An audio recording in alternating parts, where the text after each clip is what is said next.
Hey there, kiddos. Did you know that in 1932, a bunch of feathered friends took on the Australian military and actually won? No, this isn't some crazy plot from a cartoon. It's a true story about the Great Emu War. That's right.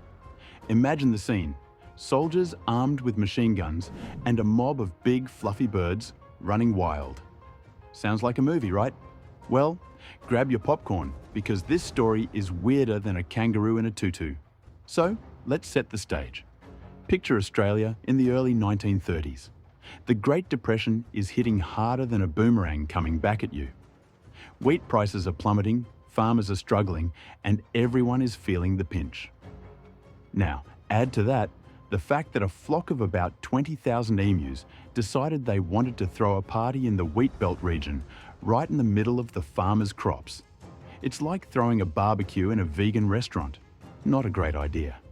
After World War I, many brave Australian soldiers returned home and were given land by the government to help them start anew. The plan was simple.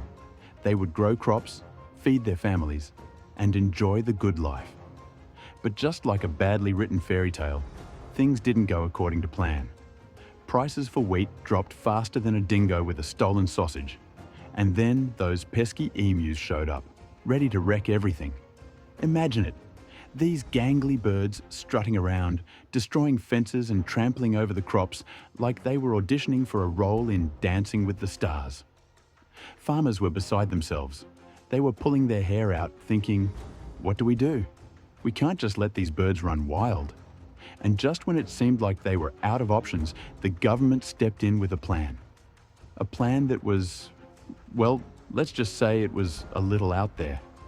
The military decided, let's bring in the big guns, literally. Major GPW Meredith was put in charge of what would go down in history as the Great Emu War. He had a small team of soldiers, just 2 to be exact, and they were armed with machine guns and a whopping 10,000 rounds of ammunition. On paper, it sounded like a slam dunk. I mean, how hard could it be to take down some oversized chickens? Well, folks, let me tell you, these emus weren't your average birds. They were tough as nails. If you thought they were just big, goofy-looking things, think again.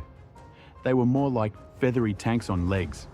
It turns out that emus can take a hit. A bullet or two? No problem. They just shook it off like it was nothing. They were running around like they were training for the Olympics, leaving the soldiers scratching their heads in disbelief. So the soldiers set out on their mission. On the first day, they found a massive group of emus. This was it, their chance to shine. They fired away, but guess what? Most of the emus saw them coming and took off running. They only managed to take down 20 birds. Not exactly a rousing success, right? Then came the second attempt. The soldiers got smarter. They waited until the emus were closer. This time, they were ready. But wait. Oh, the machine gun jammed. So instead of a glorious victory, they ended up with just 12 dead emus. I can only imagine how frustrating that must have been. Come on, gun. We're trying to save our country here. As the days dragged on, it became a real struggle. The soldiers tried everything. They even jumped in a truck to chase the emus down. But that plan backfired. The truck was bouncing all over the place, and they couldn't aim at all. It was like trying to hit a piñata while riding a roller coaster. Spoiler alert, it didn't go well. Most of the emus got away, laughing all the way. By the time they had used 2,500 rounds of ammunition, they had only managed to kill between 300 to 500 emus. That's right, folks.